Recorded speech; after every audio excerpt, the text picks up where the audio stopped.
Mas graças a alguns policiais, inclusive o seu primo, Hussein, maravilhoso, em menos de 24 horas ele identificou o criminoso que estava praticando o crime as de stalking ameaças, contra você, as ameaças de morte, de estupro, de esquartejamento. Seu primo, em vamos menos falar de 24 sobre horas. isso, que eu cheguei aqui e falei, meu primo te mandou um beijo, né? Aquele policial também. Dela, quem que é seu primo? Eu falei, o Hussein. Dela, meu Deus, não só seu primo, mas ele que fechou o meu caso, né? De stalking. Como foi isso? Que ela foi ameaçada de ser decapitada, de ser estuprada e morta. Conta, foi esse ano, é muito recente, Foi esse ano. As minhas redes sociais são abertas. Eu tenho os canais também para poder falar com todas as pessoas, tanto o site, a minha rede social, Facebook, Instagram, etc. Tudo aberto. Só que eu não vejo as mensagens, né? De forma direta, eu não vejo. Algumas mensagens eu não vejo. E quando eu estava no sindicato dos delegados, lá no sindicato, uma secretária recebe uma ligação e ela acha muito estranha a ligação. Ela fala, doutora, tem uma situação muito estranha aqui, eu posso passar para você? Eu falei, o que é? Tem uma pessoa querendo ser sindicalizado, só que ele não é delegado, e ele começou a falar umas coisas meio viajando e tal. Ou seja, ele ligou pro sindicato. Aí eu fui falar com ele, aí eu falei assim, oi, você quer o quê? Fui começar a perguntar. Aí quando ele fala assim, eu quero ser sindicalizado, como é que eu faço? Eu quero ser policial. Eu falei assim, olha, você tem que prestar concurso e ser delegado. Aí ele fala, você não viu as mensagens que eu te mandei? Você não responde? Quando ele falou isso, eu já vi que era alguma coisa estranha. Já desliguei o telefone, fui ver em todas as redes sociais qual eram as mensagens. Aí eu vi, desde novembro, ou seja, já fazia um tempo que ele me mandava mensagem. Mas assim, muitas mensagens. No Instagram? Muitas. No Facebook. No Facebook. Mas muitas, muitas, muitas. E o meu marido também é policial. Meu marido conhece o Hussein. Aí falou, já sei, quem é a melhor pessoa lá nos crimes cibernéticos, né, na delegacia especializada do DEIC. Aí vamos já falar, a gente foi que na stalking delegacia. Foi configurado como crime, né? Só que esse ano. No meu caso não era. Ainda foi não tinha sido? Não, foi dia 1º de abril, dia 2 de abril, alguma coisa assim, foi promulgada a lei, e no meu caso foi anterior, foi em fevereiro. E nisso, a polícia, de forma muito eficaz, aí eu parabenizo o Hussein, na pessoa do Hussein. Beijo, Hussein. E ele nem me contou isso, pra ver, ele foi quem assim, é bom, humilde, né? Quem não bom, precisa falar. Não fala, ele é reconhecido. Exato. Ele é reconhecido. Um dos grandes talentos da Polícia Civil do Estado de São Paulo. Também presidido pela doutora Maiara, tem o diretor, doutor Gaetano Virgini, maravilhosos. E ali, rapidamente, eles identificaram tanto a residência como o endereço. A pessoa acha que internet você fica de forma anônima, não fica. Você tem muito rastro ali na internet. Já identificou de pronto. Só que eu me deparei com um probleminha. Um probleminha que antes, fazendo parte do sistema de justiça criminal como delegada de polícia, eu não podia perceber. Como vítima, eu vi as mazelas do sistema de justiça criminal. A Polícia Civil, de forma muito eficaz, em menos de 24 horas, identificou. Relatou toda aquela situação para um mandado de busca na casa deste criminoso, porque, inclusive, foto de arma e de foice ele mandava nessas mensagens. Nossa. E aí a gente teve que esperar 1 mês, 2 meses, 3 meses, até o Poder Judiciário deferir a ordem, porque a gente não pode atuar fora do Estado Democrático de Direito. Claro. E é salutar que seja assim. Para a gente preservar uma democracia, a gente tem que agir de acordo com a legalidade. Então, a gente não poderia ir na casa, sabendo tudo desse criminoso, sem uma ordem judicial. Sim. Mandado de busca e apreensão. Somente indo para um programa de televisão, puxando a orelha do Poder Judiciário, falando que se eu, que tenho completa noção do sistema de justiça criminal, estou como vítima e tenho que ficar 3 meses aguardando um mandado de busca e apreensão, imagina as vítimas como estão desprotegidas. De violência doméstica, as vítimas, mulheres de qualquer crime, até homens, mas assim, crimes de ameaça, qualquer outro tipo de crime. Se não tem o aparato do sistema de justiça. Você ficou 3 meses ali vulnerável. Digamos que assim, eu não sou uma vítima comum. Sim. Vulnerável, eu não Como alguma colocaria, outra pessoa, eu né? não colocaria, eu não colocaria que eu sou vulnerável. Eu não me considero vulnerável. Mas eu alterei sim a minha rotina. Tive que ficar 24 horas alerta e ninguém consegue ficar 24 horas alerta. Toda vez realmente cada cada hora eu me movimento de uma forma diferenciada. Claro, nós temos o preparo para conseguirmos nos defender. Mas a gente não pode se colocar de forma exposta ou subestimar criminosos. Eu não subestimo o criminoso. O criminoso é covarde, o criminoso é mau caráter e safado, porque eles esperam a vulnerabilidade e a distração da vítima, claro. Então, eu saí da minha zona de conforto, tive que ficar em alerta 24 horas, estou em alerta 24 horas. Por quê? Para ter o desfecho, veio o mandado de busca e apreensão. A equipe de investigação do caso foi até lá, conduziu o criminoso até a delegacia. Mas, aqui no Brasil, o crime de ameaça é um nada jurídico. À época foi colocado como ameaça. O stalking, que é o crime de perseguição, não mudou muito a tipificação penal. E o que aconteceu? Ele foi ouvido, falou sim que praticou os crimes, está tendo um processo. Os objetos foram apreendidos todos, mas ele saiu pela porta da frente. Porque não teve um flagrante. Mesmo se houvesse um flagrante, não teria uma justificativa legal para poder embasar o encarceramento dele. Não teria. É porque, na verdade, ele não cometeu o crime, né? Eu digo assim, ele tá falando que vai fazer, mas até que ele faça... Só que quando a gente fala nos Estados Unidos, um crime de ameaça, vou te matar. Pronto. Não é um nada jurídico. Aqui no Brasil é um nada jurídico. Espera-se concluir aquela... Quando você anuncia um crime hediondo, no caso, vou te matar, vou te esquartejar, vou te estuprar, e que muitas pessoas, antes de serem mortas, são vítimas, sim, do crime de ameaça, sim. Aqui no Brasil, nada se faz. É o que a gente vê várias vezes na TV, a mulher morrer com cinco papéis na mão de distanciamento, não sei o quê, o cara lá.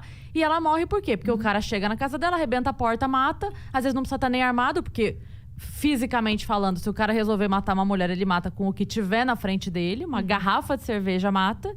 E ela, mesmo que ela tenha tempo de ligar, se a polícia demorar 5 minutos pra chegar, ela já tá morta. Já tá morta. Cris e Yas, eu queria falar uma coisa, porque vocês sabem que a vítima, ela é muito estigmatizada, ela é muito julgada, pré-julgada. A gente viu vários casos em que a vítima, ela tem que se explicar porque é vítima. E eu achei maravilhoso que nenhuma de vocês duas, porque eu falei sobre esse caso e nenhuma de vocês duas fizeram a pergunta que todos fazem. Você já conhecia ele? Vocês não fizeram essa pergunta. Por que as pessoas fazem essa pergunta? Porque a mulher tem que ter feito algo. Será que você não ficou exposta demais na internet? Será que você não prendeu alguém? Alguém que você já magoou? Será que... Pra mim, as perguntas sempre eram... Você já prendeu alguém? Ele ou alguém da família? Quer dizer que você tem como vítima que justificar o porquê você tá sendo vítima.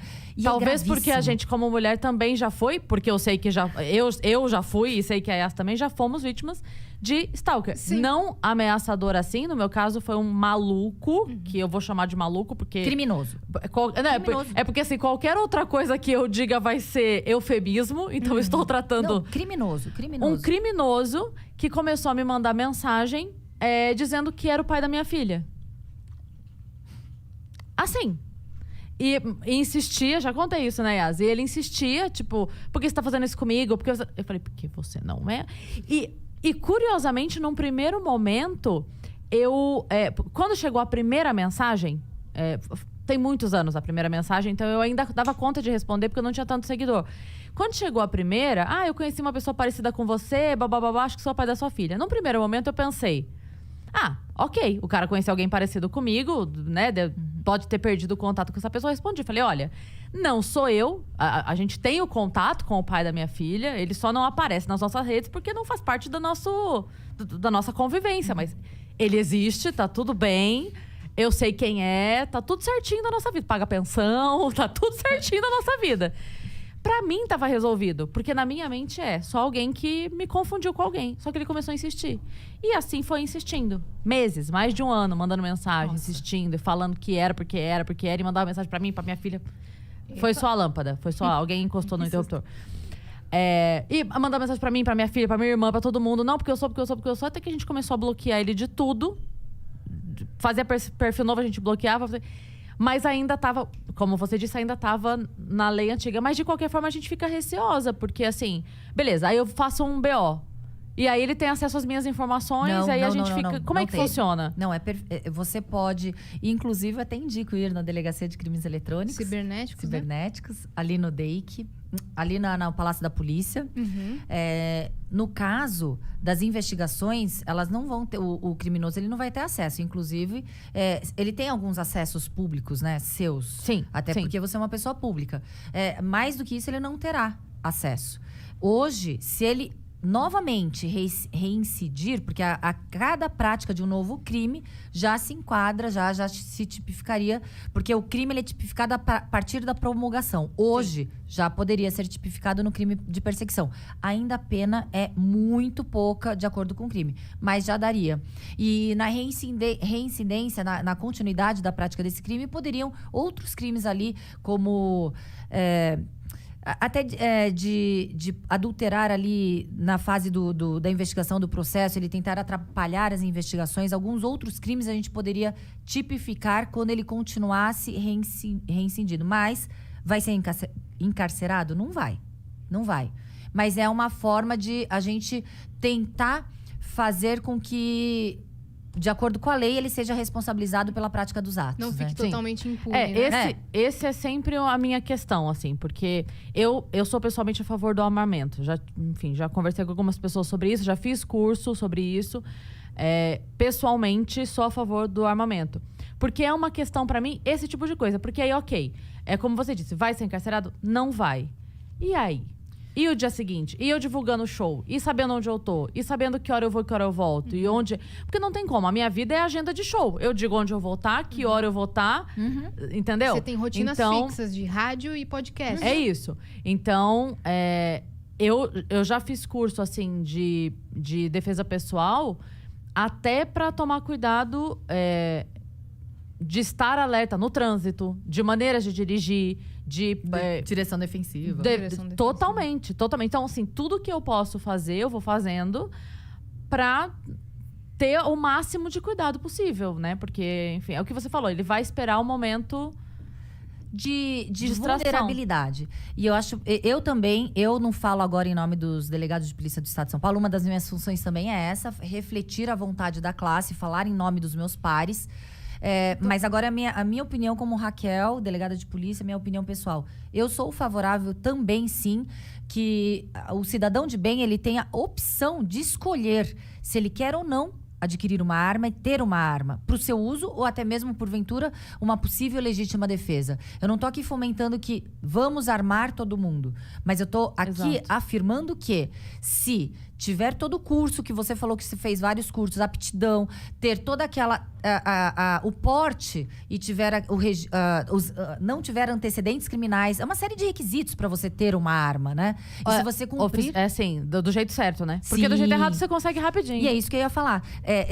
Daí aquele cidadão de bem, ele pode ter uma arma legalizada, registrada, controlada. Agora, quando a gente fala arma mata, sim, a arma mata, a arma do crime, proveniente de tráfico de arma. Aquela arma que está na mão dos criminosos, essa mata. Essa mata o tempo todo e o criminoso compra sem autorização nenhuma. Ele tá com uma arma ali na mão o tempo todo, a gente sabe. Uma vez eu ouvi uma coisa que eu achei maravilhosa, o Benê que falou. Ele falou assim, que se você tem medo, porque às vezes o pessoal fala assim, mas eu vou ter uma arma em casa e se o meu marido pega a arma? Daí ele fala assim, mas se você tem medo que seu marido pegue a arma, você tem que largar o seu marido. Porque se ele quiser te matar, ele te mata com qualquer coisa. Ele não precisa ter uma arma. Adorei isso. Essa é a questão. Adorei não isso. Um violão, se ele tiver em casa e ele quiser, ele te mata com um violão. Então, e uma faca, se o você tempo tem todo. medo que o seu companheiro ou sua companheira te mate, tá errado o companheiro e a companheira. Sim. Né? O princípio tá errado. Até porque a gente sabe que muitos matam com outros tipos de objetos, inclusive fogo, né, ácido, qualquer uma tipo de almofada, objeto. Sim, qualquer tipo de né? objeto. Um travesseiro. E, curiosamente, o estupro, em sua maioria, não é feito com arma de fogo, né? Exatamente. Exatamente. Na É a imensa força maioria. física, é a supremacia da força física do homem contra a mulher. Existe. Eu não sei se Ou crianças, né, infelizmente. Não sei se esse dado ainda corresponde, mas à época, quando eu li o livro do Benê, ele dizia que era menos de 3% das tentativas de estupro com mulheres armadas iam até o fim. Porque normalmente o cara não está armado e nem preparado para encontrar uma mulher armada. Então é menos de 3% quando a mulher, em lugares onde é permitido e tal, que se conclui. Eu não tinha acesso a isso. Eu não sei se ainda mas a época, quando eu li o livro, era essa estatística. Eu não tinha acesso a essa informação, mas assim, é muito importante que a gente fale. A arma tem que estar no corpo o tempo todo. Adianta uma mulher estar armada, estar com uma arma na bolsa. É claro que daí você muda um pouco o seu estilo de vestir, né? Você não vai conseguir pôr... Por exemplo, se eu tô num plantão numa delegacia, eu tenho um cinturão tático, eu posso pôr um vestido e a arma ali. Mas se você geralmente você vai ter que usar calça para poder ter a arma de forma velada, ostensiva não. E o que acontece? As mulheres, elas têm que ter... não podemos afirmar, a mulher está armada, ela vai estar protegida. Não, elas têm que treinar, ela tem que manusear, ela tem que estar o tempo todo operando aquela arma. Como um automóvel. Você tem que estar o tempo todo dirigindo para você... Você pega habilitação de automóvel. Você vai pegar uma autoestrada até o Paraná, sabendo que é super perigoso? Não. Você tem que estar treinando diariamente. Diariamente, você tem que... Diariamente não, porque é muito que eu treino uma vez por mês. Mas você tem que estar treinando. Você tem que ter aquele regularidade. Você tem que estar com contato. Você não pode ter uma arma ali, achar que muitas vezes aquela arma pode até te prejudicar. Sim. Por exemplo, se estiver numa bolsa. A sua arma estiver numa bolsa, não estiver com tá você muito fora do seu de alcance, pronto né? alcance. Sim. A gente tava falando de stalking, eu queria contar também os meus relatos, né? Eu tive 2 situações. Uma situação... depois que o delegado Paulo Bilinski veio aqui num dos episódios do Vênus, aí deu um rolo lá e o pessoal começou a fazer ataques contra mim. Mas era haters ou chegou a ser um stalking mesmo? Não, eram haters que me ameaçaram com mensagens de ameaça de estupro e de violência. E isso chegou, inclusive, lá nos ouvidos do Hussein pelos grupos. Ele não viu, mas chegou até ele pelos grupos. Ele veio de prontidão falar comigo. Ele falou, Yas, se você quiser, vamos lá na delegacia. Não vamos deixar impunes. Então, eu sei que eu tô resguardada, mas teve essa situação. E as pessoas vivem relativizando as mensagens que eu recebi, falando, é online, a internet é esse mundo, ela tem que entender. Não. A internet não é esse mundo. Eu não tenho que ser ameaçada por estar fazendo meu trabalho, entendeu? Yas, e eu ainda falo mais. Os criminosos, eles devem ser responsabilizados, sim, porque não existe nenhuma justificativa para a prática de crime. Se, de repente, houve opiniões colidentes e, de repente, as pessoas não gostaram de algo da sua opinião, não é te ameaçando ou praticando crime que vão te calar. Cada um vai falar o que quer e vai pensar da forma como quer. Sim. E esses criminosos, eles têm que, sim, ser responsabilizados. Eu incentivo você a dar continuidade, sim, porque a impunidade, se ela ficar reinando, as pessoas são incentivadas. Porque se você não tem a certeza do castigo, você faz o que você quer. Então, você tem que, sim, responsabilizar criminalmente, nem que seja um pouquinho, de acordo com a nossa lei. A gente tem que fazer até popularmente, a gente tem que ter um clamor popular que alguns crimes, as penas sejam alteradas, né? Mas então, seja responsabilizado com a legislação vigente que nós temos. Eu acho que passou do tempo em que a mulher, ela é culpada por ser vítima de um crime. Ela é culpada por ter uma opinião. Passou do tempo da mulher ser culpada por vestir um biquíni, ser culpada, né, de um estupro porque está vestindo uma roupa sensual. Passou do tempo. A gente tem que se posicionar, sim, e conte com todo o meu apoio e solidariedade para isso. Obrigada, delegada. E aí o outro caso foi uma coisa meio doida, assim, que rolou por alguns meses, inclusive terminou agora, de um garoto que... Esse sim, ele estava agindo como um stalker. Ele me mandava mensagem, isso por meses, todos os dias, falando o tempo todo. Tudo que acontecia no dia dele, ele me contava.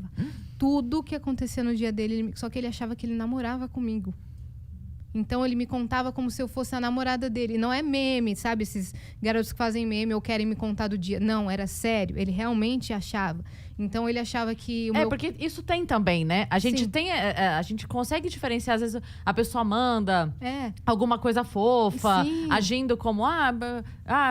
meu dia foi de tal jeito hoje. Hashtag minha namorada, não sei o quê, brinca, fala alguma coisa. Vem almoçar aqui em casa, sua sogra fez lasanha, alguma brincadeira fofa, assim. Né? Não, a gente entende. A gente entende, mas isso realmente passou, foi... Por meses. E aí ele achava que meu pai tinha que conhecer, ele mandava mensagem pro meu pai, mandava mensagem para as pessoas da minha família, achando que ele era o meu namorado, para as pessoas conhecerem ele.